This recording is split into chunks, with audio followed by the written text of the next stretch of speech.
परम करुणा बहुदोई जन निताई गौरचंद्र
Bye.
शिवाचार्य स्तोत्र श्रीमती श्रीमान श्री भक्तिवेदांत स्वामी श्रील प्रभुपाद की इस्कॉन फाउंडर आचार्य जगत गुरु श्री होल मंडी श्री भक्तिवेदांत स्वामी श्रील प्रभुपाद की जय विष्णुपाद परम मंच पौचिकाचार्य स्तोत्र श्रीमती श्रीमान श्री भक्ति सिद्धांत श्री ठाकुर महाराज प्रभुपाद महाराज की अनंत कोटि वैष्णव की ब्रह्माचार्य श्री हरिदास ठाकुर की प्रेम से कहो श्री कृष्ण चैतन्य प्रभु नित्यानंद श्री अद्वैत गदाधर शिवासादि गौर भक्त वृंद की श्री श्री राधा राधिका रमन जी की श्री श्री कृष्ण बलराम की जगन्नाथ बलदेव सुभद्रा सुदर्शन जी की श्री श्री कौमिताय की लक्ष्मी नरसिंह देव भगवान की सरस्वती राम शीला जी की वृंद देवी तुलसी महारानी की ग्रंथ श्रीमद् भागवतम की श्री लोचनदास ठाकुर रविभारती महोत्सव की निताय गौर प्रेमानंदे all glories to the assembled devotees, all glories to the assembled devotees, all glories to the assembled devotees, all glories to Shri Guru and Gauranga, all glories to Srila Prabhupada ki jai. Om Namo Bhagavate Vasudevaya.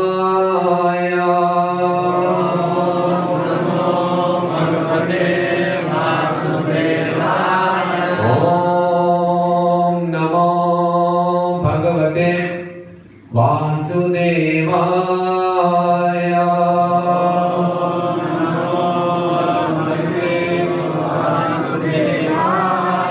ओम नमो भगवते वासुदेवाय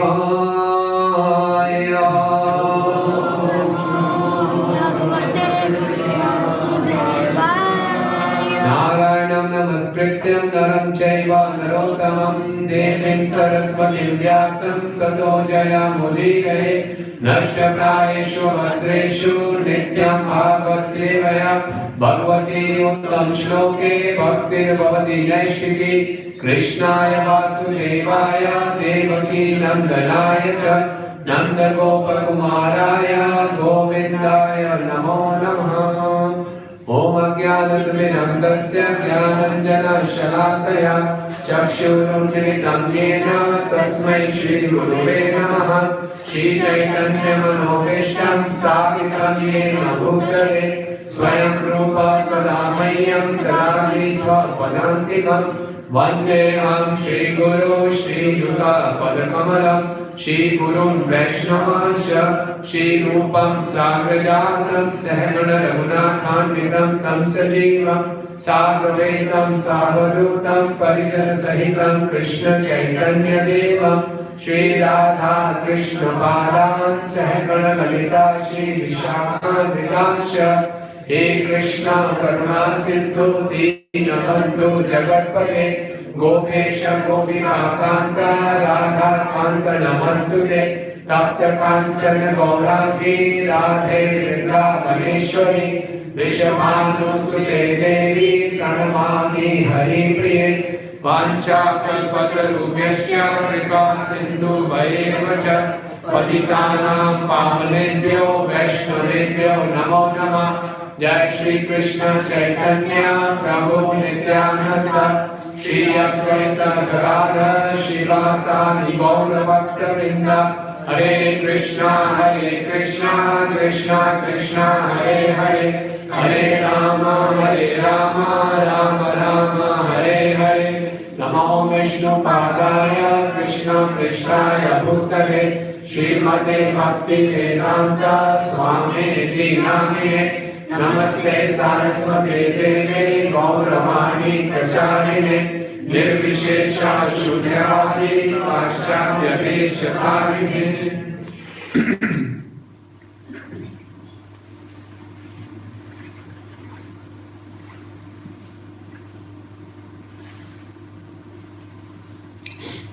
श्री लोचनदास ठाकुर जी की आज उनका प्राकट्य दिवस है लोचनदास ठाकुर जी का।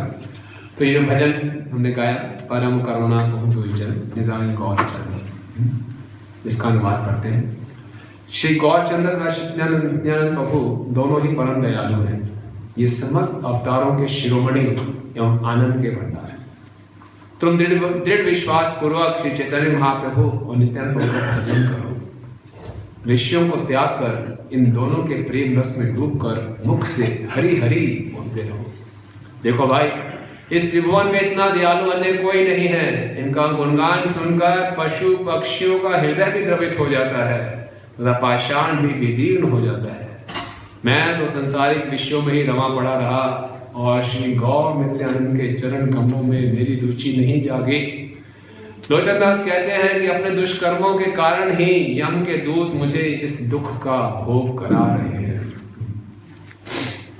तो ये जो भजन परम करुणा बहुत जन, एक बार ये अमेरिका में प्रभुपाद जी गौर निताई के विग्रह के सामने ये भजन गा रहे थे और जैसे प्रभुपाद ने बोला परम करुणा बहुत जन और गौर निताई के विग्रह को देखा, प्रभुपाद जी की आंखों से टप टप आंसू गिरने लगे। वास्तव में चैतन्य महाप्रभु नित्यानंद वो बहुत कृपालु हैं और शिला प्रभुपाद इसका साक्षात्कार कर रहे थे कि किस प्रकार से नित्यानंद कृपा से ये विदेश में मलेच्छ लोग भी उनकी शरण में आवे ना। तो क्या कह रहे हैं, पशु पाखी छोड़े पाषाण बेदरे सुनी जा रही गाथा कि गौरांग महाप्रभु नित्यानंद कृपा सुनकर पशु पक्षी झुरे क्या कर रहे हैं, ये भी इतने दयालु हैं कि उनका हृदय भी द्रवित हो रहा है और पत्थर भी विदीर्ण हो रहे हैं। तो इसलिए कह रहे हैं देखो भाई त्रिभुवन नाई एमन दयाल दाता, भज भज भाई चैतन्य निताई सुदृढ़ विश्वास करे। लोचनदास ठाकुर जी हम सबको कहते पूरा विश्वास करो, केवल चैतन्य निताई की शरण लेने से सब काम हो जाएगा। भजो भजो भाई चैतन्य निताई सुदृढ़ विश्वास करो, विषय छाड़िया शेर से मजिया, मुखे बोलो हरि हरि हरि हरि बोलते रहो। गौरांग महाप्रभु नित्यानंद की शरण में रहो, निश्चित रूप से पूरी की पूरी सिद्धि हमें प्राप्त हो जाएगी। शिला प्रभुपाद जी कहते हैं वास्तव में जो ये वैष्णव के द्वारा परम वैष्णव के द्वारा लिखे हुए भजन है, ये सारे वैदिक तथ्यों को बहुत ही सुंदर रूप से प्रस्तुत करते हैं। एक बार शिला प्रभुपाद जी एक शिष्य ने प्रभुपाद से कहा कि मैं कृष्ण के बारे में कुछ भजन लिखना चाहता हूँ। तो प्रभुपाद जी ने कहा क्या आपने मेरी पहले पूरी सारी किताबें पढ़ ली हैं? ये भजन लिखना इतना आसान नहीं है। ये जो पूरे भजन हैं भक्त विनोद ठाकुर जी के, नरोत्तम दास ठाकुर जी के, लोचनदास ठाकुर जी के, इन भजनों में पूरा हमारा जो वैदिक फिलॉसफी है, वैष्णव फिलॉसफी है, उसका बड़े सुंदर तरीके से गीत रूप में प्रस्तुत किया जाता है। एक बार गौर किशोरदास बाबा जी महाराज से किसी ने पूछा कि कृष्ण प्रेम प्राप्त करने के लिए क्या चाहिए? गौर किशोरदास बाबा जी बोला दो आने चाहिए, 4 गाने का आधा 2 आने चाहिए। 2 आने क्यों? बोले 2 आने से 2 किताबें खरीद लो नरोत्तम दास ठाकुर जी की, प्रेम भक्ति चंद्रिका और प्रार्थना। वो 2 किताबें पढ़ लो, नरोत्तम दास ठाकुर जी के भजन है, आपको कृष्ण प्रेम प्राप्त हो जाएगा। वास्तव में ये महान भागवत है। प्रतिदिन हम भागवतम से चर्चा करते हैं, लेकिन भागवत 2 प्रकार के होते हैं, पुस्तक भागवत और व्यक्ति भागवत। तो आज व्यक्ति भागवत के विषय में पहले चर्चा करेंगे, फिर हम श्लोक पे आएंगे। तो लोचनदास ठाकुर जी चैतन्य महाप्रभु के पार्षद हैं और उनका प्राकट्य महाप्रभु के अप्रकट होने के बाद हुआ। उन्होंने डायरेक्टली गौरांग लीला में से भाग नहीं लिया, लेकिन उनके पार्षद हैं। गौरांग संगी गणे नित्य संगी करी माने, नित्य सिद्ध करी माने, ये पाए भजेंद्र सुत भाष। महाप्रभु के जितने संगी गण हैं, अगर उनको हम नित्य सिद्ध मानते हैं, ये मानने से हम वृंदावन धाम जा सकते हैं, कृष्ण के चरणों को प्राप्त कर सकते हैं। तो महाप्रभु के पार्षदों को हमें बहुत गंभीरता से लेना चाहिए और इनके चरित्र को सुन के हमारा हृदय शुद्ध होता है। और भक्तों के चरित्र को जानने से हम भक्ति के सिद्धांतों को बड़े अच्छे ढंग से समझ पाते हैं। एक तो शास्त्रों की बातें हैं, लेकिन जब भक्तों के चरित्र को सुनते हैं तो हमें भक्ति की प्रैक्टिकल एप्लीकेशन मालूम चलती है कि ऐसे होती है भक्ति, और फिर हमारा उत्साह में बढ़ता है, हमें प्रेरणा प्राप्त होती है। तो लोचनदास ठाकुर जी का जो प्राकट्य हुआ वो कटवा जिले, कटवा वो स्थान है जहाँ महाप्रभु ने संन्यास लिया था, उसके निकट एक गांव है को नामक गांव है, और इनका प्राकट्य वैद्य वंश में हुआ था। उनके पिताजी वैद्य थे। पिताजी का नाम था कमलाकर और माता का नाम था सदानंदी। और सौभाग्य की बात थी, दुर्भाग्य की बात थी कि इनके माता की तरफ से और पिताजी की तरफ से और किसी की कोई संतान नहीं थी। इनके पिताजी के कई भाई थे, माता जी के कई परिवार में थे, किसी कोई संतान नहीं थी, केवल एकमात्र यही पुत्र थे लोचनदास ठाकुर, और सबको बड़े प्रिय थे। और लाडले थे और अपने नानके में ही रहते थे, नाना नानी जी के साथ ही। तो इतने प्रिय थे तो इनको स्कूल ही नहीं भेजा गया। स्कूल में भेजेंगे पता नहीं डांट वांट पड़ेगी, क्या होगा, स्कूल ही नहीं भेजा गया, इतने प्रिय थे। और लेकिन उनके नाना जी के घर के पास में एक वैष्णव रहते थे, पुरुषोत्तम दत्त, वो पढ़ाते शिक्षक भी थे, तो वो घर में आके इनको पढ़ाते थे, होम स्कूलिंग में काइंड ऑफ। और जो पुरुषोत्तम दत्त थे ये वैष्णव थे, और इनके गांव के पास ही एक क्षेत्र था श्रीखंड। आप में से कितने गए हैं श्रीखंड? हाँ, गए थे पिछली बार। तो श्रीखंड में नरहरि सरकार ठाकुर थे, तो उनके पास वो आया करते थे। तो पुरुषोत्तम दास जाते थे खुद, तो ये बालक लोचन दास को भी ले जाते थे, तो वो भी जाते थे। तो बचपन से ही इनको भक्तों का संग मिला। और जब वो वहां पर गए, नरहरि सरकार जी के पास गए, नरहरि सरकार जी हैं परम वैष्णव थे। नरहरि सरकार ठाकुर जो है वो कृष्ण लीला में मधुमती सखी थे, और नरहरि सरकार उनके भाई थे मुकुंद, जानते हैं मुकुंद के पुत्र कौन थे? श्रीखंड रघुनंदन, ये बड़े प्रसिद्ध सब। और मुकुंद भी वैद्य थे, राज वैद्य थे, नवाब हुसैन शाह के यहाँ पे वैद्य थे। आप सब का कथा जानते हैं रघुनंदन और मुकुंद की, है ना। और ये जो नरहरि सरकार थे बहुत मधुर गाया करते थे, और ये चैतन्य महाप्रभु को कृष्ण के रूप में देखते थे। ये खुद मधुमती सखी के रूप में थे ब्रजलीला में। तो महाप्रभु के सामने ही महाप्रभु का गुणगान किया करते थे कि आप मुरली मनोहर हैं, आपने मोर पंख डाला हुआ है। वो कृष्ण महाप्रभु को इस भाव में नहीं देखते थे कि राधा रानी के भाव में लेकर अवतरित हुए हैं, उनको कृष्ण के रूप में देखते थे, और उनके सामने उन्हीं का कृष्ण के रूप में गुणगान करते थे। ये उनकी विशेषता थी। और जब लोचन दास वहाँ पे जाते थे तो वो उनसे इतने प्रभावित हो गए कि उन्होंने सोचा मैं घर वापस नहीं जाऊँगा, मैं ही रह जाऊँगा। तो वहीं पे वो रहने लगे। तो माता पिता ने कुछ समय के लिए बोला, इतने लाडले थे हमारा बेटा, वहाँ रहने लगा, फुल टाइम हो गया बचपन से ही, छोटे से बच्चे ही थे। तो कोई बात नहीं, कुछ बोला, बोले कोई बात नहीं, अच्छी जगह पर ही है, हम कभी जाके इसको मिलते रहेंगे। तो आते थे, मिलते थे, लोचन दास ठाकुर वहीं रहते थे और उनकी सेवा करते थे। नारायणी सरकार का श्रीखंड में ही उनका एक भजन कुटीर थी मलमिल का, वहाँ जाते थे और बहुत सुंदर उनके विग्रह भी स्थापित थे। तो वहाँ पे सब वैष्णव इकट्ठे होते थे और लोचन दास ठाकुर भी वहाँ जाते थे, उनका संग लेते थे। ऐसा हम देखते हैं रघुनाथ दास गोस्वामी जी के जीवन में भी। रघुनाथ दास गोस्वामी जी के इसमें भी उनके घर में बलराम आचार्य आया करते थे, और बलराम आचार्य उनको ले जाया करते थे। उनके जो माता पिताजी और चाचा जी हिरण्य और मजुमदार और गोवर्धन मजुमदार, उनको बलराम आचार्य जी के पास ले जाया करते थे, और वहाँ पे हरिदास ठाकुर जी आया करते थे। तो हरिदास ठाकुर जी का संग करके रघुनाथ दास गोस्वामी जी में वैराग्य उत्पन्न हो गया। इसी ढंग से लोचन दास ठाकुर जी, ये भक्तों के संग का लाभ होना चाहिए। अगर हम भक्तों के संग का सही ढंग से कर रहे हैं तो हमारे जीवन में वैराग्य आएगा ही आएगा, निश्चित है। महाप्रभु भक्त गण वैराग्य बना, जहाँ देखी प्रीत हन गौरव भगवान। भक्ति में हम कितनी प्रगति कर रहे हैं, साफ साफ मालूम चल जाएगा कितना हमारे जीवन में वैराग्य उत्पन्न हो रहा है। प्रभुपाद लिख रहे हैं भागवतम में दूसरे स्कंद में जब वर्णन आता है कि हम निरंतर हरि नाम ले रहे हैं लेकिन आंखों से अश्रु नहीं बह रहे, इसका मतलब है कि हमारा हृदय फौलाद का है, लोहे का बना हुआ है। तो प्रभुपाद से तात्पर्य में लिख रहे हैं कि कई बार भक्त लोग जो कनिष्ठ अधिकारी के स्टेज पे है, हरि नाम लेते लेते कभी कभी आंसू आ जाते हैं। उसको लगता है प्रगति की निशानी है, आंसू निकल रहे हैं, अच्छा जब हो रहा है, मैं प्रगति कर रहा हूँ, हो जाता है, कई बार आंसू आ जाते हैं। प्रभु कह रहे हैं ठीक आंसू आ रहे हैं, लेकिन असली मापदंड ये है वैराग्य कितना है। खाली आंसू बहाना प्रगति की निशानी नहीं है। जय श्री जगन्नाथ बलदेव सुभद्रा सुदर्शन श्री गौनिताय। केवल कुछ समय के लिए हमने निकाल दिए आंसू, चलो अरे भगवान मैं कितना पतित हूँ, ये हूँ करके करके हमने कुछ आंसू निकाल दिए जब करते हुए, कुछ वैराग्य नहीं है भौतिक जीवन के प्रति। तो इसका मतलब अभी सही ढंग से हरि नाम नहीं हुआ। तो बचपन से इनके अंदर वैराग्य आ गया।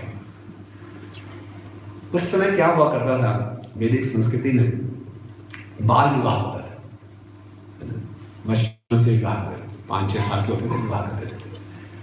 इसके बहुत एडवांटेजेस होते थे। बाल विवाह होते ही उसको मालूम है, लड़की को भी मालूम है, बच्ची को भी मालूम है, बच्चे को भी मालूम है कि मेरे आगे ये पति है, ये इस घर में मैंने जाना है, तो मन पूरा शांत रहता है, मन विचलित नहीं होता। आजकल तो ये प्रमोट किया जा रहा है कि जितना लेट विवाह हो उतना अच्छा है। ये पाश्चात्य संस्कृति। पाश्चात्य देशों में तो पहले तो बोलते विवाह करके क्यों फालतू में फंस रहे हो, आप ऐसे रिलेशनशिप रख सकते हो, विवाह करके क्यों अपने आप को मांग रहे हो, और विवाह कर भी रहे हो तो लेट से लेट करो, क्योंकि लेट से लेट करने का क्या फ़ायदा है कि वहाँ हमारे भक्त हैं जो कि कनाडा में जॉब करते हैं, तो उनका विवाह होने लगा, बोले कितनी एज है, बोले 26 है, हमारे शादी करने की। मैं को देखो मैं 54 को अभी तक मैंने शादी नहीं की। बॉस ने बोला की, बोले सर क्यों पागल हो गया, वैसे आप रिलेशनशिप रखने विवाह करने में क्या है, अब डाइवोर्स हो जाएगा, फिर अब यंग एज में डाइवोर्स होगा, बहुत ज़्यादा मेंटेनेंस देना पड़ेगा। अब मैंने 54 में किया, 50 में डाइवोर्स किया तो मुझे ज़्यादा मेंटेनेंस ही देना पड़ेगा। तो ऐसे यार गाड़ी लेनी हो, गाड़ी बदलनी है, कोई चक्कर नहीं, डाइवोर्स तो होना ही है। तो ये हालत हो गई आजकल है ना, और इंडिया में भी ये कल्चर आता जा रहा है। लेकिन पहले वैदिक संस्कृति में क्या है, बाल विवाह हो गया था, तो इनका बाल विवाह हो गया था, और ये बाल विवाह करके जाने संग लिए हैं लक्ष्मी सरकार ठाकुर जी का, पूरा वैरागी भी हो गया।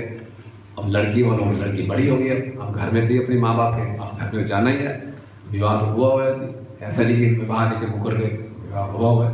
अब बच्चा कहाँ है, वो तो गुरु जी के बख्श यहाँ विवाह हो गया, लड़की जवान हो गई, मतलब करे, अब करिए, बच्चे को भेजिए, लड़की लेके आए, ठीक है, गए उनके माता पिता, नारी सरकार गई, तो ये विवाहित है, अब उम्र हो गई है, इसको बोलो बहू लेके आएगा, नारी सरकार ने बोला ठीक बात है, जाओ बेटा जाओ, पत्नी के साथ रहो। गुरु किया गया, ठीक है जाता हूँ जी। घर में गए तो इनकी पत्नी का काम था अहमदपुर, वहाँ जाओ अपनी पत्नी को लेके आओ, चले गए अकेले। अब गांव में गए, बचपन में विवाह करने गए थे तो रास्ते याद थोड़ी थे, कहाँ ससुराल कहाँ पे, तो गाँव में प्रवेश किया, गाँव में प्रवेश किया, पता नहीं कहाँ जाना है, ससुर जी के घर कहाँ पे, तो एक युवती दिखाई दी, उससे पूछा ए माँ ये घर कहाँ पे है। उसने इशारा कर दिया वहाँ पे, तो उस घर में हम पहुँचे तो बताया जी, ससुर ने सब बोला, खिलाया पिलाया, दामाद आया इतने सालों में लड़की को लेने के लिए, लड़की को सामने लाए, सामने का वही लड़की थी जिसको उन्हें माँ कह के पुकारा था। इसको मैंने माँ पुकारा था, तो लड़की ने बोला हाँ माँ पुकारा था। बोला कैसे इसको पत्नी के रूप में स्वीकार कर सकता, आप देखिए, बोले मान लो ठीक है, किसी ने जबरदस्ती नहीं की, चलो निकल गया गलती से मुँह से, हर किसी को माता बोलते क्या हो गया, कोई बात नहीं, माँ बोले पत्नी के रूप में कैसे स्वीकार कर, पति ने भी स्वीकार कर लिया, हाँ से माँ बोला था, वो भी मुकर जाती नहीं, माँ ने बोला था, मैंने सुना ही नहीं था।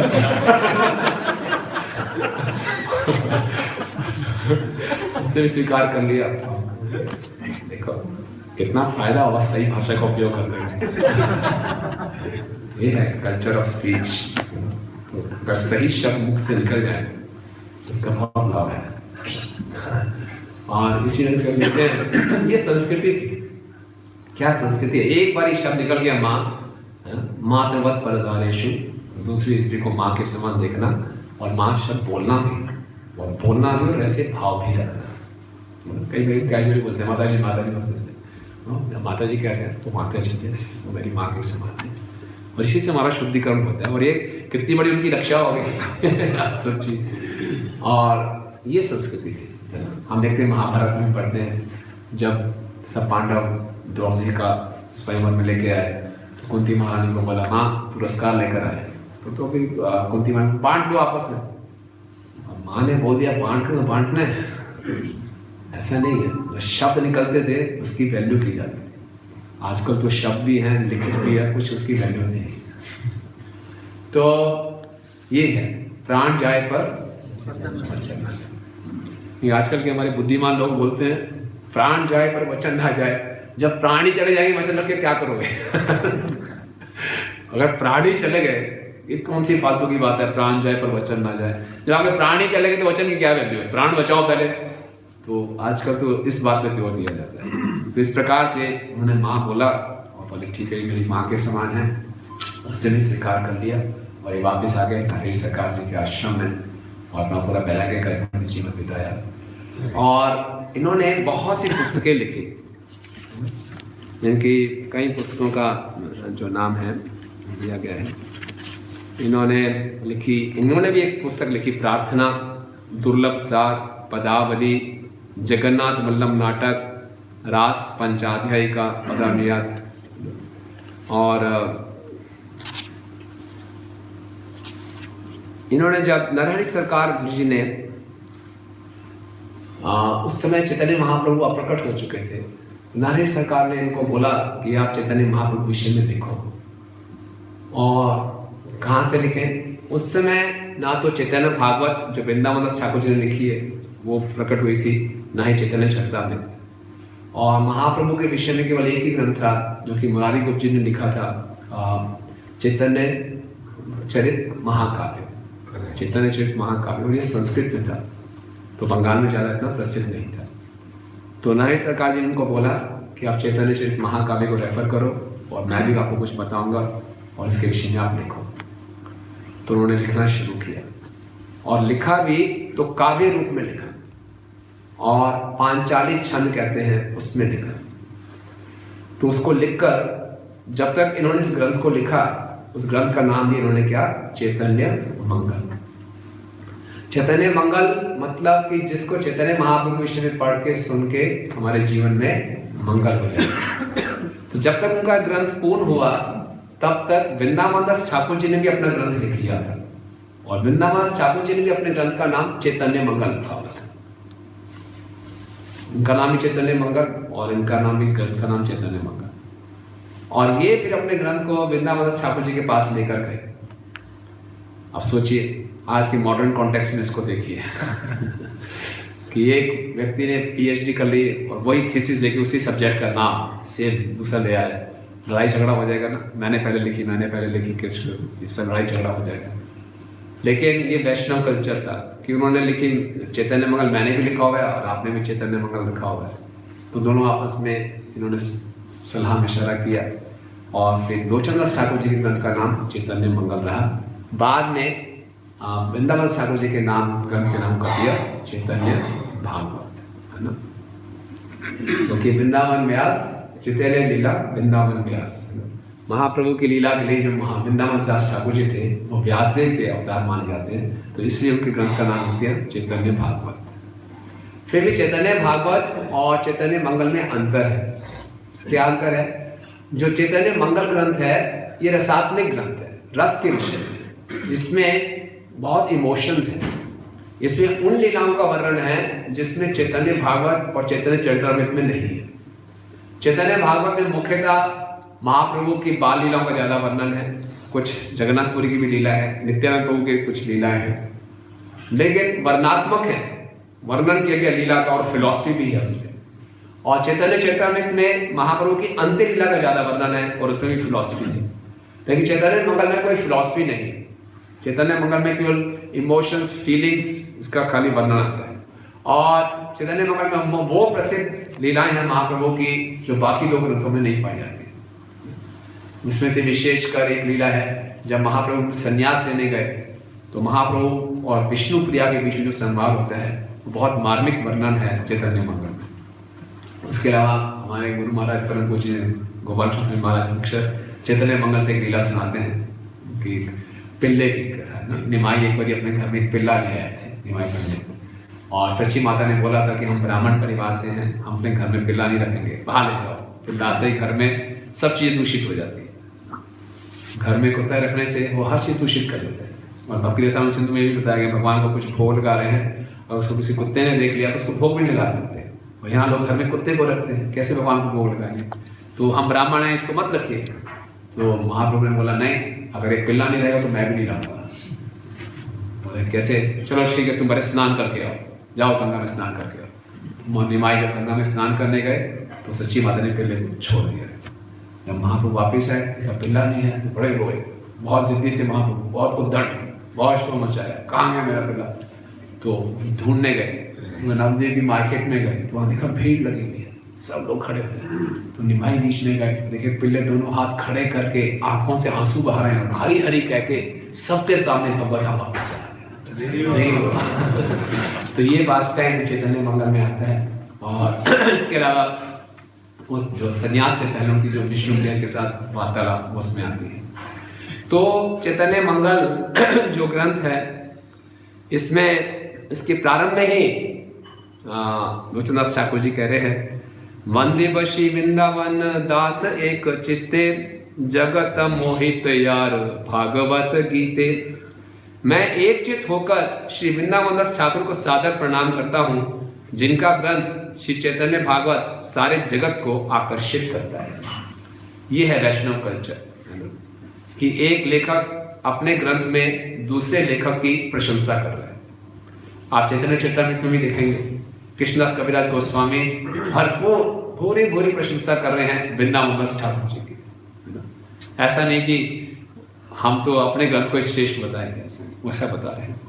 और फिर भी हम देखते हैं कि हमारे गौड़िया वैष्णव संप्रदाय में चैतन्य मंगल इतना प्रसिद्ध नहीं है जितना हम चैतन्य भागवत और चैतन्य चरितामृत को रेफर करते हैं। चैतन्य मंगल इतना वो नहीं है। तो इसके पीछे क्या कारण है? क्योंकि ये मुख्यतः केवल इमोशंस की बात कर रहा है। तो हमारे आचार्यगण जब महाप्रभु अप्रकट हो गए थे तो गौड़िया वैष्णव सिद्धांत को जन साधारण लोग बहुत ही एक इमोशनल मूवमेंट के रूप में देखते थे और बहुत से सहिजिया ग्रुप इकट्ठे हो गए थे। और गौड़िया वैष्णव सिद्धांत का एक ठोस, उसका आधार एक ठोस सिद्धांत है, फिलॉसफी है। ये स्थापित करने के लिए चैतन्य चरितामृत और चैतन्य भागवत को ज़्यादा प्रमोट किया गया। लेकिन आप बंगाल के गांव में जाएंगे तो अभी वहाँ पे चैतन्य मंगल को बहुत ही पॉपुलर है। जिस प्रकार से उत्तरी भारत में रामचरितमानस है, उसी प्रकार से लोग वहाँ पे चैतन्य मंगल के प्रयाग इत्यादि गाते रहते हैं। लेकिन जो नरहरि सरकार ठाकुर जो थे, जो मैंने पहले बताया कि वो चैतन्य महाप्रभु किस रूप में देखते थे? कृष्ण रूप में देखते थे। तो क्योंकि नरहरि सरकार ठाकुर पूर्ण रूप से सही दृष्टिकोण से महाप्रभु को नहीं देख रहे थे, क्योंकि महाप्रभु क्या है? राधा भाव द्युति सुललिता कृष्ण, राधा श्रीमती राधा रानी के भाव को स्वीकार करके आए हैं। लेकिन नरहरि सरकार ठाकुर उनको एक मुरली मनोहर श्याम सुंदर कृष्ण के रूप में ही देखते थे और वही प्रकार का भाव चैतन्य मंगल में आया। इससे क्या हुआ कि श्रीखंड क्षेत्र के जितने गौड़िया वैष्णव थे, नरहरि सरकार ठाकुर के बाद वो सहिजा की तरफ थोड़े डाइवर्ट हो गए और वो ग्रुप कहलाता है गौरांग नागरी। सुना आपने गौरांग नागरी? गौरांग नागरी, नागरी का अर्थ होता है हीरो या बॉयफ्रेंड। वो लोग चैतन्य महाप्रभु की पूजा करते हैं as an enjoyer of gopis, कि वो जो गोपियों के साथ रास रचाते हैं, जो कि महाप्रभु के भाव के बिल्कुल विपरीत है। तो गौरांग नागरी ग्रुप है, वो लोग चैतन्य मंगल उनका मुख्य ग्रंथ है। वो चैतन्य मंगल को सही दृष्टिकोण से समझ नहीं पाए, क्योंकि नरहरि सरकार ठाकुर का थोड़ा सा ये अपना उनका भाव था और वही भाव इसमें आता है चैतन्य मंगल में। इसीलिए पूर्ववर्ती आचार्यों के जो हम ग्रंथ पढ़ें तो हमें सुपरविजन में पढ़ने चाहिए, नहीं तो हम भी हो सकता है गलत भाव को स्वीकार कर लें। तो इसीलिए ये इतना पॉपुलर नहीं हुआ ये ग्रंथ, लेकिन हम इसको पढ़ सकते हैं। अब सर्वसाक्षी प्रभु ने से बहुत मेहनत करके इसको छापा है, लेकिन इस बात का ध्यान रखें और इस दृष्टिकोण से इसको पढ़ने समझने का प्रयास करें। तो ये था चैतन्य लोचनदास ठाकुर जी के विषय में कुछ बातें थी। और आज हम उनसे प्रार्थना कर सकते हैं कि इतना सुंदर भजन उन्होंने गाया और उनको लगा बाद में जब उन्होंने ग्रंथ की रचना की तो उनको ऐसा महसूस हुआ कि मैंने अपने ग्रंथ में नित्यानंद प्रभु का इतना गुणगान नहीं किया, तो कहीं मुझसे अपराध तो नहीं हो गया। तो बाद में उन्होंने नित्यानंद प्रभु के गुणगान में बहुत सुंदर सुंदर भजन लिखे ना। एक भजन ये है, निताय गुण मुनि अमार निताय गुण मणि, और फिर अक्रोध परमानंद नित्यानंद राय, अभिमान शून्य निताय नगरे बढ़ाए। तो इस प्रकार से उन्होंने नित्यानंद प्रभु का भी गुणगान किया।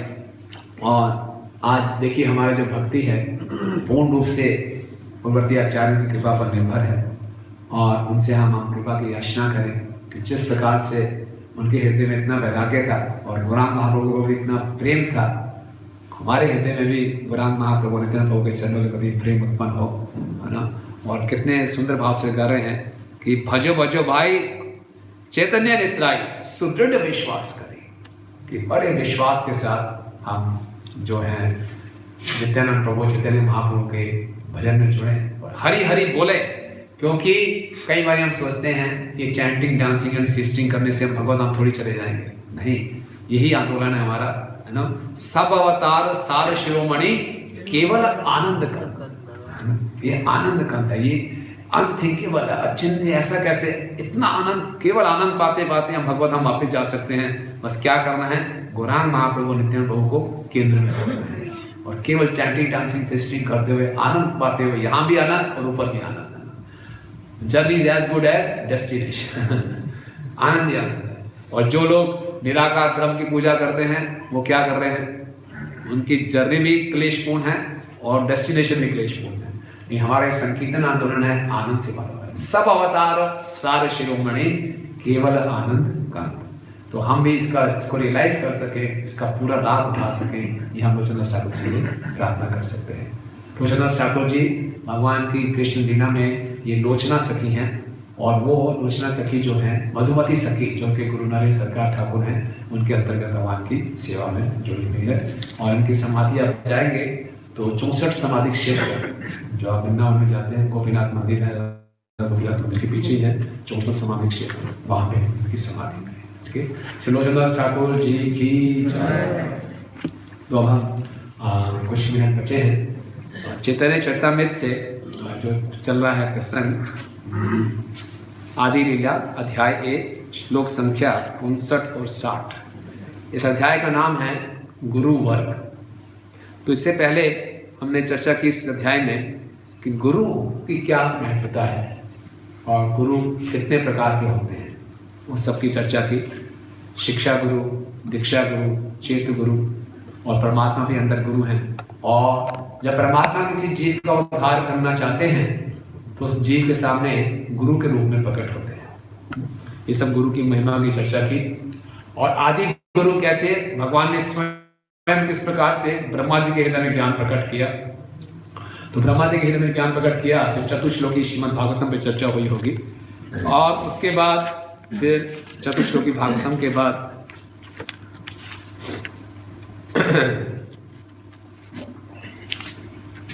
फिर यहाँ पे वर्णन आता है भगवान के किस प्रकार से बिल्वमंगल ठाकुर जी ने भी अपने गुरु की उन्होंने वंदना की थी। और अब 2 श्लोक जो है 59 ऑनवर्ड्स सत्संग के महत्व की वर्णन होता है। ओके, तो श्लोक नंबर 59 भी दिखा सकते हैं।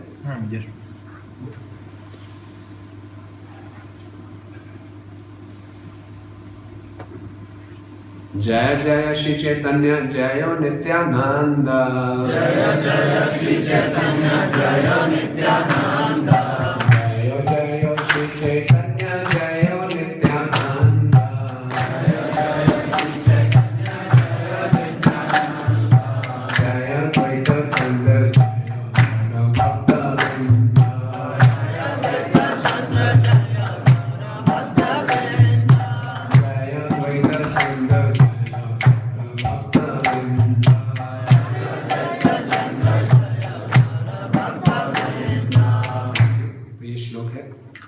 ततो दुस्संगमसृज्य सत्सु सज्जेत बुद्धिमान संत एवास्य छिन्दन्ति मनोव्यासंग मुक्ति भी। इसका अनुवाद दिखाएंगे हिंदी में, इंग्लिश में। अच्छा, इसका अनुवाद ध्यान से सुनिए। अतः बुरी संगति से दूर रहकर केवल भक्तों का संग करना चाहिए। अपने अनुभूत उपदेशों से ऐसे संत जन उस ग्रंथि को काट सकते हैं जो व्यक्ति को भक्ति के प्रतिकूल कार्यों से जोड़ती है। तो ये श्लोक है श्रीमद् भागवतम के 11वें स्कंद से लिया गया है, उद्धव गीत से। भगवान उद्धव को ये बता रहे हैं और बहुत महत्वपूर्ण संदेश है कि भक्तों को क्या करना चाहिए, बुरी संगति से दूर रहना चाहिए और भक्तों का संग करना चाहिए। असत संग त्याग एक वैष्णव, स्त्री संग एक असाधु, कृष्ण अभक्त आहार। ओके, और भक्तों का संग करना चाहिए। भक्तों के संग से क्या लाभ होता है, भक्त अपने अनुभूत उपदेशों से ऐसे संत जन उस ग्रंथि को काट सकते हैं जो व्यक्ति को भक्ति के प्रतिकूल कार्यों से जोड़ती है। हम सबके हृदय में पूर्व जन्मों के कितने ही जन्मों के संस्कार भरे पड़े हैं, और ये सारे संस्कार हमें भोग की वृत्ति के, भोग की तरफ ले जाते हैं। जो भी हम वस्तु देखते हैं, जो भी हम परिस्थिति देखते हैं, हमारा स्वाभाविक रिस्पॉन्स ये होता है कि मैं कैसे इसमें एंजॉय करूं, कैसे इसको भोग करूं। ये संस्कार इतने गहरे हैं और ये हृदय की ग्रंथि है। ये कैसे कटेगी? जब हम भक्तों से सुनते हैं। ओके, तो यहाँ पे 2 प्रकार के असत्संग हैं, उनसे जरूर बचना चाहिए। कई बारी जब हम असत्संग करते हैं तो हमारी भक्ति में क्या नुकसान होता है?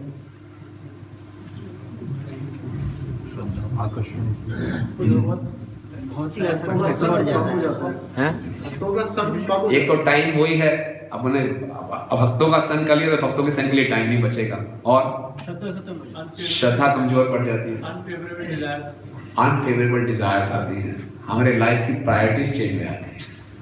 भक्ति इतनी टॉप मोस्ट प्रायोरिटी नहीं रहती है ना, चलता है एटीट्यूड आता है, ठीक है चलेगा, सब चलता है, मतलब हमारी श्रद्धा कमजोर पड़ जाती है। तो अब भक्तों का संग सीधा हमारे जो भक्ति की जो रूट है, मूल है, उस पर अटैक करती है, इसलिए बच के रहना है। तो जो संग अवांछित है वो क्या है? ऐसे निपट भौतिकतावादी जो सर्वदा इंद्र तृप्ति में लगे रहते हैं, और ऐसे नास्तिक जो पूर्ण पुरुषोत्तम भगवान की सेवा नहीं करते, किंतु अपने इंद्रियों तथा मानसिक संकों की सेवा अपने तार्किक आदतों के संदर्भ में करते हैं। जो बुद्धिमान व्यक्ति दिव्य साक्षात्कार की खोज में हैं, उन्हें अत्यंत सतर्कता पूर्वक इनकी संगति से दूर रहना चाहिए।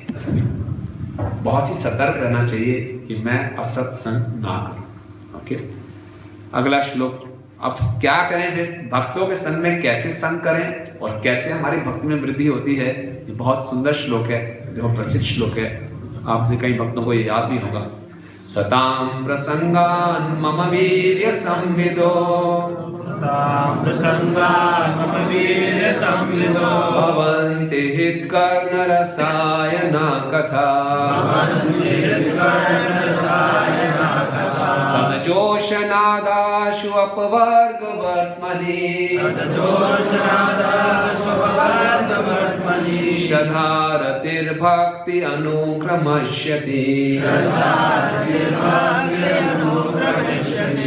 तो इसका अनुवाद है, केवल भक्तों की संगति में ही भगवान के आध्यात्मिक शक्तिशाली संदेश की ठीक से चर्चा की जा सकती है, और इस संगति में उसका श्रवण अत्यंत आनंददायक होता है।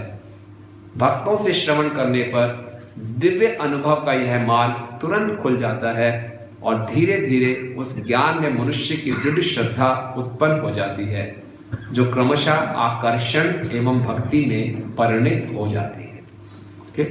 सतां प्रसंगान् मम वीर्य संविदो, ये भगवान कपिल देव अपनी माता देवहूति को बता रहे हैं। सतां, भक्तों के संग में, सतां प्रसंगा, प्रसंग का मतलब है प्रकष्ट रूपेण संग, बहुत ही अच्छे ढंग से संग करने से। मम वीर्य संविदो, मेरे शक्तिशाली कथाओं का श्रवण कीर्तन।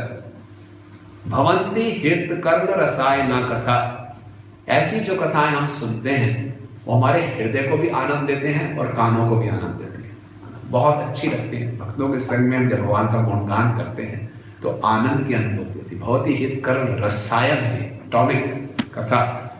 उससे क्या होता है? तदजोषनाद आशु अपवर्ग वर्तमनि, जैसे हम ये कथा सुनते हैं, अपवर्ग यानी कि इस जन्म मृत्यु के चक्कर से मुक्त होने के मार्ग में हम चल पड़ते हैं। और कैसे चलते हैं? श्रद्धा रति भक्ति अनुक्रमष्यति, हमारी श्रद्धा बढ़ती जाती है। श्रद्धा होती है, बढ़ते बढ़ते उससे हो जाती है रति में, रति से बढ़ के हो जाते हैं भक्ति में, यानी कि पहले साधना भक्ति, फिर भाव भक्ति और फिर प्रेम भक्ति। हम श्रद्धा से प्रेम तक पहुंच जाएंगे कि क्या करना है? बस भक्तों के संग में भगवान की कथाओं का श्रवण करना। वाह, कितना सुंदर श्लोक है, पूरा बता दिया, प्रोसेस बता दिया। इस श्रवण कीर्तन में इतनी शक्ति है, इसका हम सही लाभ उठाएं तो सीधा श्रद्धा से प्रेम तक जा सकते हैं। हमारा पूरा मूवमेंट इसी श्रवण कीर्तन पर आधारित है। और जो लीडरशिप की पोजीशन में है तो प्रभुपाद कहते हैं लीडर्स मीन्स लीडिंग इन श्रवण कीर्तन। कि वो श्रवण कीर्तन में एक्सपर्ट, पूरा उसमें रमे हो, तब वही लीडरशिप के रोल में आ सकते हैं। ऐसा नहीं कि लीडरशिप खाली मैनेजमेंट वगैरह करना, नहीं, वही लीडर बन सकते हैं उस श्रवण कीर्तन में पूरा डूबा हुआ। तो ये ही हमारी आंदोलन का आधार है, इसको सही ढंग से करना ही विज्ञान है। और प्रभुपाद का एक छोटा सा तात्पर्य, लेकिन एक लाइन बहुत ही शक्तिशाली है। आप इसको, समय कम है लेकिन हम जितनी व्याख्या कर सकते हैं करेंगे, आप इसको ध्यानपूर्वक सुनिए। यह श्लोक श्रीमद् भागवतम 3:25-25 में आया है, जहां कपिल देव अपनी माता देवहूति द्वारा पूछे गए भक्ति की विधि विषयक प्रश्नों का उत्तर देते हैं। माता देवहूति ने कहा अपने पुत्र से कि मैं इंद्र तृप्ति करते करते थक गई हूं। कोई माँ अपने बेटे से ऐसा बोलेगी? कोई नहीं बोलेगा। ना बेटा माँ से बोलेगा, ना माँ बेटे से बोलेगी। माँ बेटे को बोल रही है मैं इंद्र तृप्ति करते करते थक गई हूँ, इसका क्या उपाय है बताओ। तो भगवान ने बताया भक्ति योग। भक्ति योग कैसे करते हैं भक्ति, फिर ये श्लोक है। ओके, आगे पढ़ रहे हैं। ज्यों ज्यों कोई भक्ति कार्यों में प्रगति करता जाता है, त्यों त्यों यह विधि अधिकाधिक स्पष्ट एवं उत्साहजनक होती जाती है। जैसे जैसे हम भक्ति में प्रगति करेंगे, हमारा रास्ता क्लियर होता जाएगा, कोई कंफ्यूजन नहीं रहेंगे, डाउट्स खत्म होते जाएंगे और हमारा उत्साह बढ़ता जाएगा। समझ रहे? भक्ति में आगे बढ़ेंगे, रास्ता क्लियर है, मैं कहाँ जा रहा हूँ, अपवर्ग वर्तमनि, मैं प्रेम की तरफ जा रहा हूँ, मैं गोलोक धाम जा रहा हूँ, उसमें कोई संशय नहीं और उत्साह बढ़ता जाएगा, सारे संशय खत्म होते जाएंगे। कितने प्रकार के संशय होते हैं, किसी को याद है? बड़ी मैंने चर्चा की थी,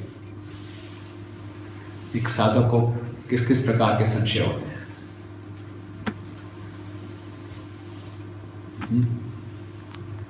बताया था शायद, कुछ भी याद नहीं? संशय क्या होता है? डाउट। कितने प्रकार के डाउट्स होते हैं कि प्रोसेस ठीक है कि नहीं, मैं इसमें परफेक्ट हो पाऊंगा कि नहीं, मैं अचीव कर पाऊंगा कि नहीं। पहला डाउट होता है प्रोसेस के ऊपर कि प्रोसेस ठीक है कि नहीं। ये सबसे पहला डाउट होता है गोल के ऊपर।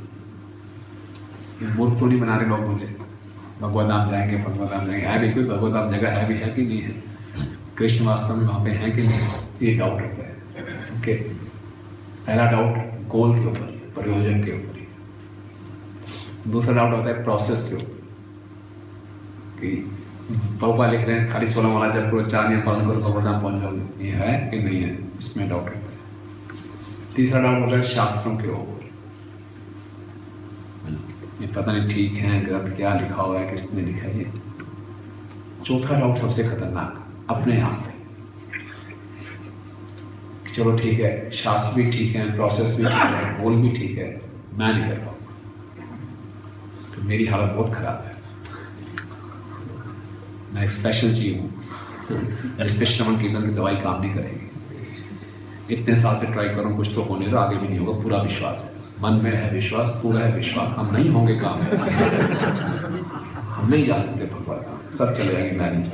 ये डाउट बहुत बड़ा डाउट, इसको बोलते हैं संशय आत्मा। और संशय आत्मा विनश्चित, उसको कृपा पे विश्वास नहीं है ये। और पांचवा डाउट है कि जो शास्त्रों में तरह तरह की विरोधी बातें होती हैं, उसको वो समंजस नहीं बैठा पाता, ये डाउट। लेकिन जैसे जैसे हम भक्ति में प्रगति कर रहे हैं, हमारी सारी संशय खत्म होते जाते हैं।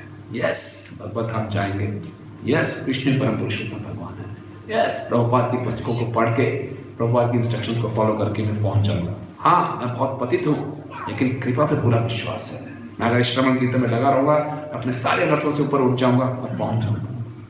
तो जैसे जैसे हम भक्ति में आगे बढ़ रहे हैं, हमारे संशय दूर होंगे। जब संशय दूर होंगे, हमारा उत्साह बढ़ा होगा। भक्ति में उत्साहित क्यों नहीं है? संशयों से भरे हुए हैं, डाउट्स ही डाउट। अरे सब बड़ी बड़ी बातें करते हैं, कुछ होता नहीं है, सब कहने की बात है।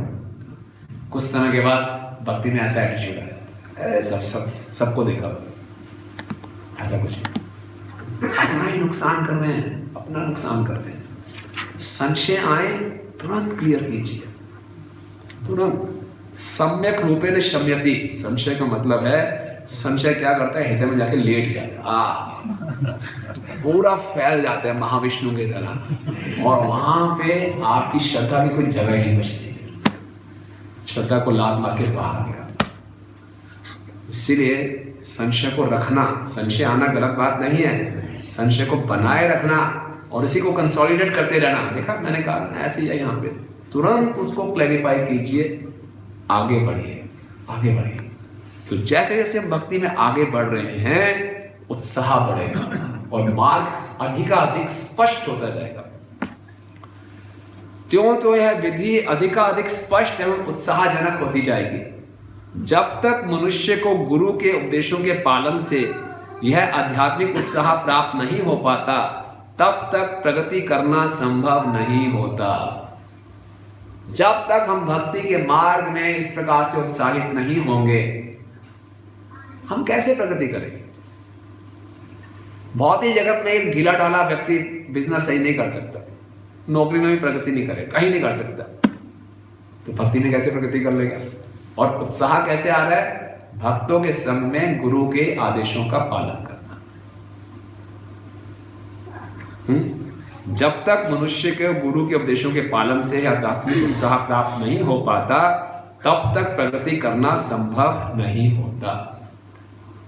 अतः इन उपदेशों के पालन के लिए रुचि का विकास होना वही किसी की भक्ति की परीक्षा है। गुरु के आदेशों को पालन करने के लिए रुचि होनी चाहिए, इंटरेस्ट होना चाहिए, यही हमारी भक्ति की परीक्षा है।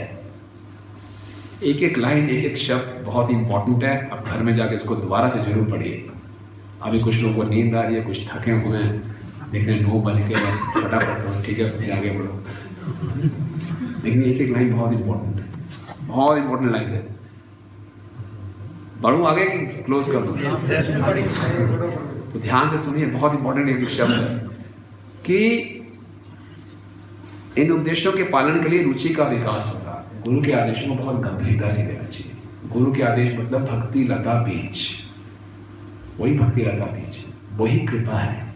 कई बार हमें लगता है हम तो पूर्ण से कृपा पर निर्भर है, मैं जैसा कर रहा हूँ कभी तो मुझे एक दिन ऐसी कृपा होगी मैं भगवत धाम चला जाऊँगा। कुछ भक्तों का ये भी सोचना है। हमारे आश्रम में एक भक्त आए मेरे पास कि प्रभु जी कृपा का कितना रोल है हमारे जीवन में? कृपा का पूरा रोल है, तो फिर साधना कितनी चाहिए, कितने साधना सीरियस होना चाहिए, पूरा होना चाहिए। जब कृपा बने बने साधना क्यों करने दे? फिर कृपा का फायदा क्या होगा? फिर तो मैं डिजर्व करता हूँ, मैंने एकादशी रखी, निर्जला की, ये सब करूँगा तो पहुँच जाना ही जाना है। तो ये मैं नहीं करूँगा कृपा तो तभी मानी जाएगी, मैं डिजर्व नहीं करता तब भी जा रहा हूँ, तो फिर कृपा ही है, तो ठीक है। कई लोग भक्त लोग इसलिए ढीले पड़ जाते हैं, कृपा हो जाएगी यार, थोड़ा बड़ा कृपा वो हो जाएगा, मैं जैसा हूँ वैसा ही रहूँगा, मैं क्या करूँ, मेरे से कुछ होता तो है नहीं, कृपा से नहीं। कृपा गॉड हेल्प्स दोस्त। हमारी साधना एक बच्चे के रोने के समान है, एक डूबते हुए व्यक्ति का रोने का समान हमारी साधना है। हम डूब रहे, हमें तैरना नहीं आता, लेकिन जब तक हम रोएंगे नहीं, चिल्लाएंगे नहीं बचाओ बचाओ, नदी के बाहर जो उस तट पे व्यक्ति खड़ा है उसको कैसे मालूम चलेगा उसको तैरना नहीं आता? आप बोल भी नहीं, यूं करो, उसने टाटा कर रहा है हरि बोल बोल, वो भी हरि बोल बोल देगा। हमें रोना पड़ेगा, बचाओ बचाओ, हरे कृष्णा कृष्णा कृष्णा हरे हरे, हरे राम राम राम हरे। अब वो कूद के आएगा, हमें बचाएगा। हो सकता है कूद के ना भी आए, मरने को, लेकिन हम उसकी कृपा पर निर्भर है। नहीं, उसकी कृपा को आकर्षित कैसे कर रहे हैं? चिल्ला के।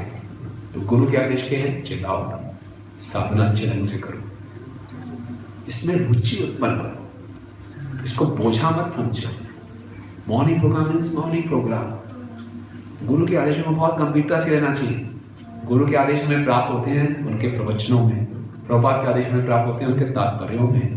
भक्तों से कैसे व्यवहार करना है, ये उनके आदेश हैं, उसको गंभीरता से लेना चाहिए, उसमें रुचि उत्पन्न करनी चाहिए, तब हमारा उत्साह बढ़ा रहेगा। शास्त्रों को पढ़ें, प्रभुपाद के तात्पर्य को समझें, इसको गंभीरता से लें, उसको अपने जीवन में उतारने के लिए रुचि उत्पन्न करें, तब हमारा उत्साह बना रहेगा और तब हमारा मार्ग बिल्कुल स्पष्ट होता जाएगा और हम भक्ति में आगे बढ़ेंगे और तब हम कृपा को आकर्षित कर पाएंगे। क्यों नहीं रुचि विकसित कर पाते गुरु के उपदेशों में? जो संशय है मॉर्निंग हैं? मॉर्निंग सन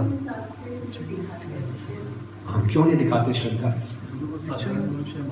गुरु को साधारण मानते हैं, क्यों सब? हाँ, वो लगता है दूसरों के लिए, मेरे लिए नहीं। हाँ, क्यों ऐसा करते हैं?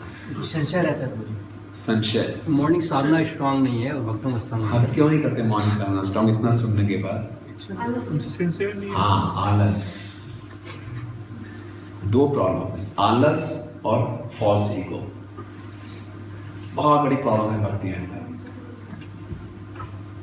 फॉल्स ईगो या तो अपने को बहुत ऊंचा मानेंगे या अपने को बहुत नीचा मानेंगे। नीचा मानना भी ह्यूमिलिटी नहीं है, फॉल्स ईगो है। मैं नहीं कर पाऊंगा, मेरे बस की बात नहीं है, और अंदर अंदर सबसे द्वेष करूंगा जो ऊपर है। नहीं नहीं, मैं नहीं करूंगा, मैं नहीं आगे आऊंगा। नहीं, जो गुरु के आगे आना है तो आगे आना है, पीछे आना है तो पीछे आना है। गुरु जी के आगे में विश्वास होना चाहिए, जो आगे मिले उसको गंभीरता से देना चाहिए। हम कुछ नहीं है, सारी कृपा से हो। तो एक तो आलस, मेहनत करनी पड़ेगी, लगना पड़ेगा, तो टाल दो। मैं तो प्रभु जी तुच्छ हूँ, मेरे को ऐसे आलस है और मिथ्या अहंकार है। आगे बढ़े।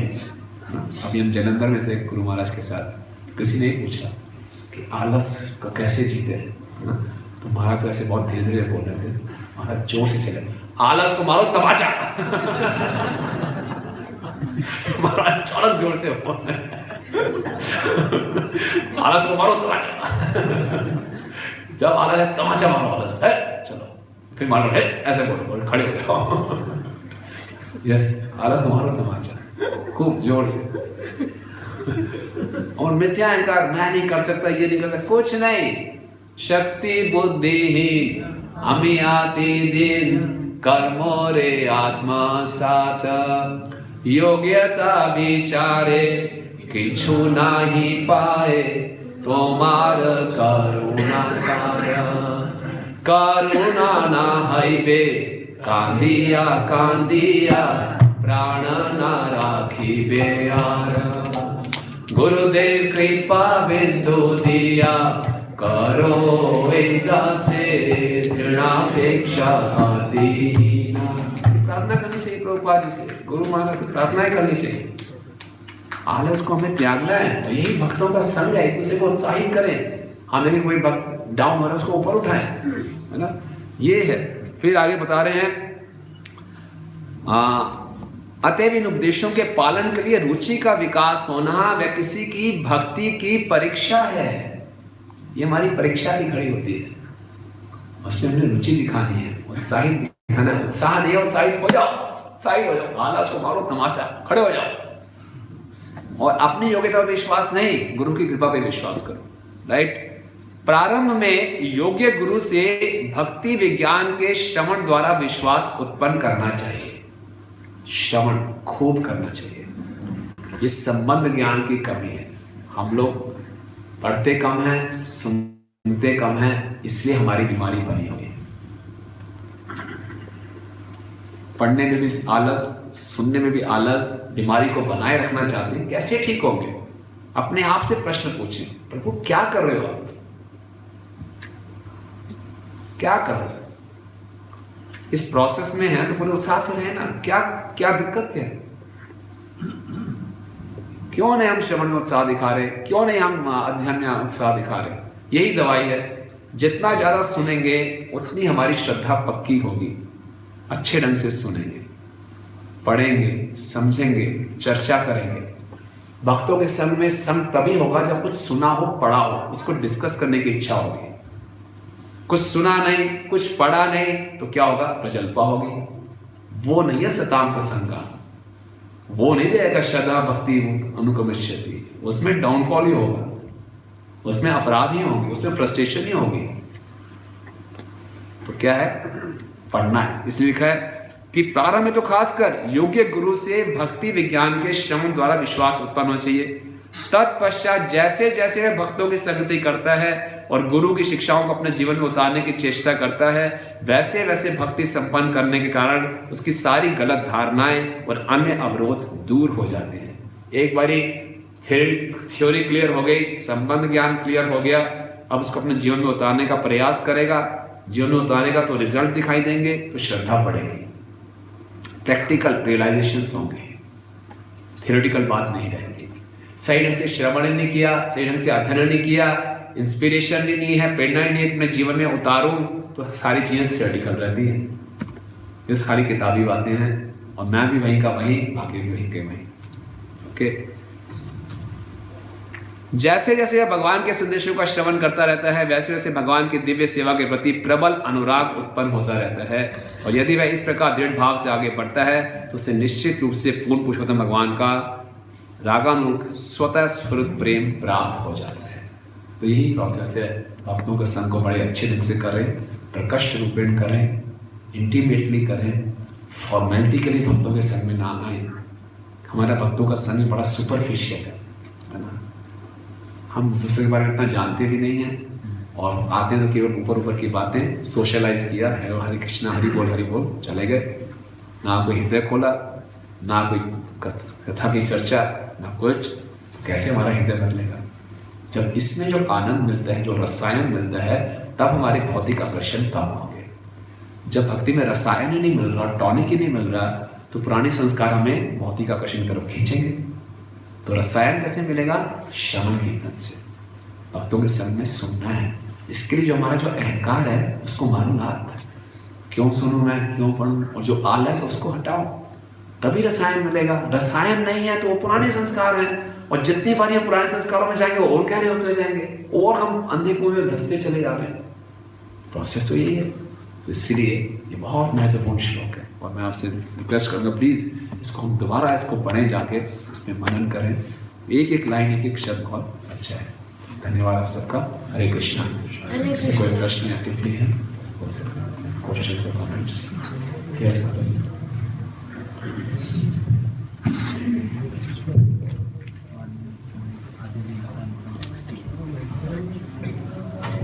हरे Krishna ji, thanks for the details lecture. मुझे हो सकता है रिवाइज सिर्फ मेरी और उसके बारे में डिस्कस कर रही हूँ आपसे कि हम संघ के बारे में बात करते हैं, खासतौर से भक्तों के संघ के लिए। लेकिन अगर हमें संघ में आकर के ऐसा फील हो कि शायद हमारे जो चित्त है वो दूषित हो रहा है किसी भी कारण से, XYZ कुछ भी हो सकते हैं, और फिर ऐसा फील हो कि ना आना ज़्यादा बेटर है, संघ करना बेटर है क्योंकि अपराध होता है। तो ऐसी स्थिति में अपने आप को कैसे समझाएं और सही रास्ता क्या है, उसे क्या अडॉप्ट करना चाहिए? ठीक है, कुछ भक्तों के संग में आके हमको लगता है कि हमारे अपराध करने की प्रवृत्ति ज़्यादा बढ़ रही है, तो ऐसे भक्तों को संग ना करें, उनको हम दूर से आदर दें। लेकिन कोई ना कोई ऐसे भक्त मिल सकते हैं हमें जिनके संग में आके हमें उत्साह मिले। बहुत बड़ा समुदाय है और हर श्रेणी के भक्त हैं, तो उसमें हम प्रार्थना करें, डिस्क्रिमिनेट करें, मिलेंगे। और प्रॉपर एक जगह लिखने की कई बार हमें ऐसा लगे कोई भी नहीं है शुद्ध भक्त यहाँ पे, सब खराब है, तब भी कोई बात नहीं, ऐसा हो सकता है कोई ऐसी परिस्थिति में भी आ जाए, तो भाई गुरु जी तो हैं, गुरु के पास जाए। लेकिन अकेले हम नहीं सर्वाइव कर सकते, एकाकी हमार पकड़ना है। कुछ नहीं मिल रहा तो रो रो कर प्रार्थना करें, तो भक्तों का संग तो भगवान की सबसे बड़ी कृपा है, मुझ पर कृपा करो, है ना। और दूसरा, हम देखें कहीं हमारा दृष्टिकोण तो गलत नहीं है, हमें कहीं गलत चश्मा तो नहीं लगा रहा कि हमें दोष ही दोष नजर आ रहे हैं। हम भी हो सकता है गलती हमारे साइड में भी हो, या दोनों तरफ, हमारी तरफ भी गलती, उसकी तरफ भी गलती हो, तो ये भी देखना जरूरी है।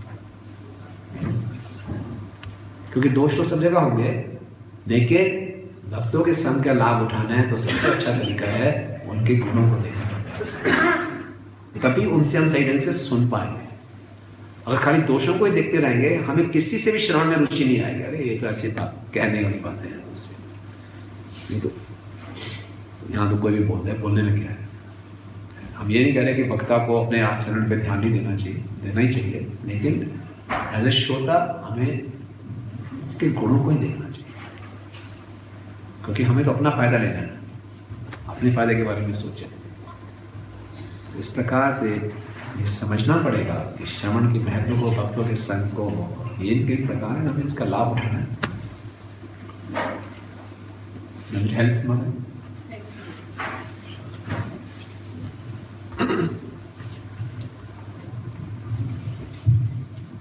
धन्यवाद गुरु जी। खासकर लोचनदास ठाकुर के बारे में आपने विस्तार से बताया, साधारणतः सुनने को नहीं मिलता और ये पता चला कि उनका जो जन्म स्थान है वो कटवा है, कटवा के पास कोग्राम। तो अब वैसे जिज्ञासा पैदा की कि वो स्थान अभी मतलब रिजर्व है, स्थान है अभी वहाँ पे। तो हम भी गए थे श्रीखंड, तो वहाँ जा नहीं पाए, पूछेंगे तो कहते हैं वहाँ पे हैं, और वहीं पर उनकी समाधि भी है उसी क्षेत्र में। और आपने बताया 64 समाधि हो गया, वो पुष्प समाधि होती है मुझे बड़ी समाधि होता है।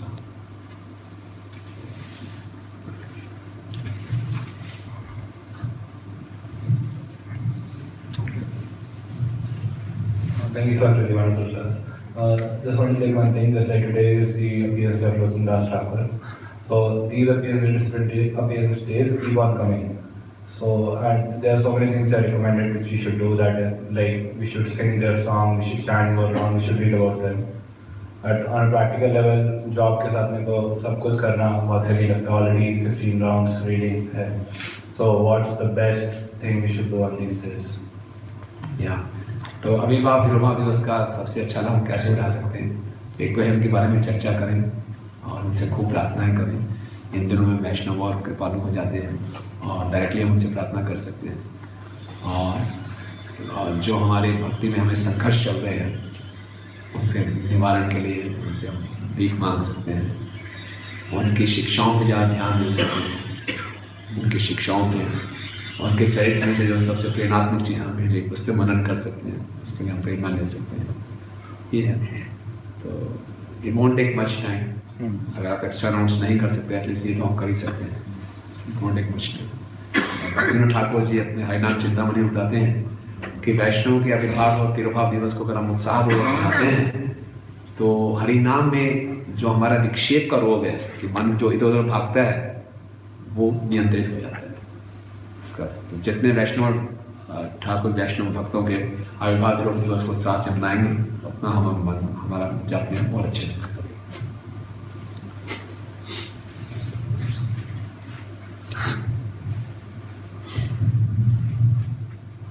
और कोई प्रश्न? Yes,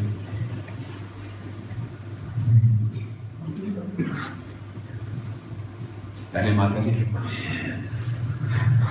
ji thank you very much for beautiful lecture. मुझे मेरा प्रश्न ऐसा है कि जैसे कुछ अच्छा पढ़ते हैं तो मन में ना भगवान के लिए कुछ मतलब विचार आते हैं, भक्तों के लिए आते हैं, लेकिन किसी के साथ शेयर करने में थोड़ा शर्म आता है कि कहीं वो मतलब मेरा फीलिंग्स है वो मतलब एक्टिंग है कि सच में वो शुड आई शेयर और नॉट, क्या करना चाहिए ऐसे? हाँ, शेयर नहीं करेंगे तो इसी संकोच में रहेंगे, है ना। और हो सकता है आप बहुत गलत सोच रहे हो हो सकता है आप बहुत अच्छा सोच रहे हो।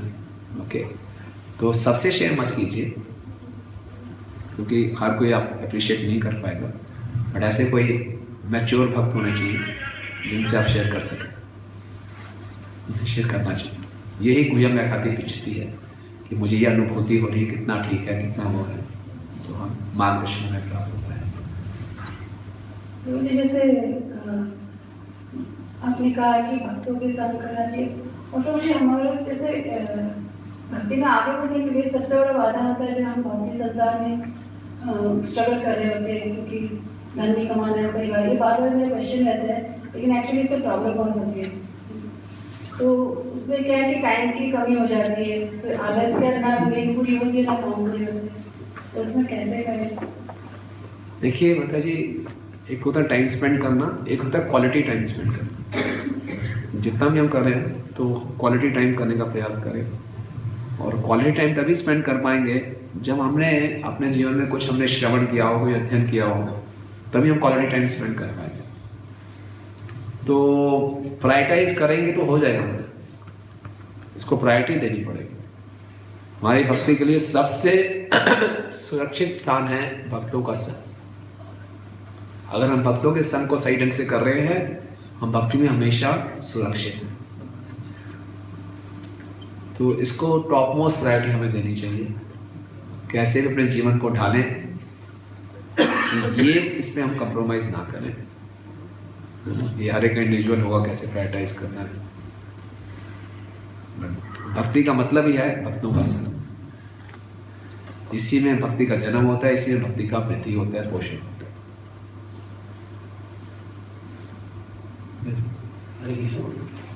परम पूजनीय गोपाल कृष्ण गोस्वामी महाराज ने कहा है कि जो ये पैसे लेकर के भगवान राधा कृष्ण के जो सुंदर सुंदर भजन गाते हैं, इतने सुंदर सुंदर कि वो आपको विवश कर देते हैं डाउनलोड करने के लिए फोन, तो उसको नहीं सुनना चाहिए। तो इसके दूसरी तरफ ये आ रहे हैं ये बाल गोपाल और माधवादी भी, इनको तो सुन सकते हैं क्या? बाल गोपाल और ये माधवास डॉक्यूमेंट माधवास है और बाल गोपाल भी उनके विंगर जो कि बच्चे द्वारा। अच्छा, हाँ ठीक है। ये लोग तो इनमें से कुछ दीक्षित भक्त भी हैं। हाँ, कोई दिक्कत नहीं, ये सुन सकते हैं, वो नहीं सुन सकते। प्रोफेशनल। हाँ, प्रोफेशनल। लेकिन बेस्ट है कि वैष्णव आचार्य वो भी गाएं तो वैष्णव आचार्यों के जो गीत हो, क्योंकि वो भी इस प्रोफेशन में अब आ गए हैं, तो कई बार ऐसे गीत भी गाए हैं जो कि पूर्ववर्ती आचार्य के द्वारा गाए हुए नहीं हैं। तो उसमें थोड़ा आपको अपने विवेक बुद्धि का उपयोग करना पड़ेगा। वैष्णव भजन आम आदमी नहीं समझ पाता। आप तो आम आदमी नहीं है, आप अपनी बात कीजिए, ठीक है। इसमें था कि जैसे आपने बताई है, मैं जस्ट रेस्पेक्ट कर रहा हूँ, जो माधवास है उनके कई सारे डिफरेंट तरह के भी सॉन्ग होते हैं। हाँ, और गणेश जी के ऊपर और अलग अलग। हाँ, तो वही मैं कह रहा हूँ पूर्ववर्ती आचार्यों के जो हैं, बेसिकली नए लोगों को कृष्ण को चलाना भी एक पर्पस है, जैसे गौर ऊपर को। हाँ, तो उनका एक डिफरेंट वो है, प्रोफेशन है, they are devotees but in different profession. But हमें उनका जो लाभ उठाना है, तो जो उन्होंने पूर्ववर्ती आचार्यों के वैष्णव भजन को दोहराया उसी काम से, ठीक है। तो आप सबका बहुत बहुत धन्यवाद। ग्रंथ श्रीमद् भागवतम की जय, गुरु श्रील प्रभुपाद की जय, ठाकुर जी की जय, गौर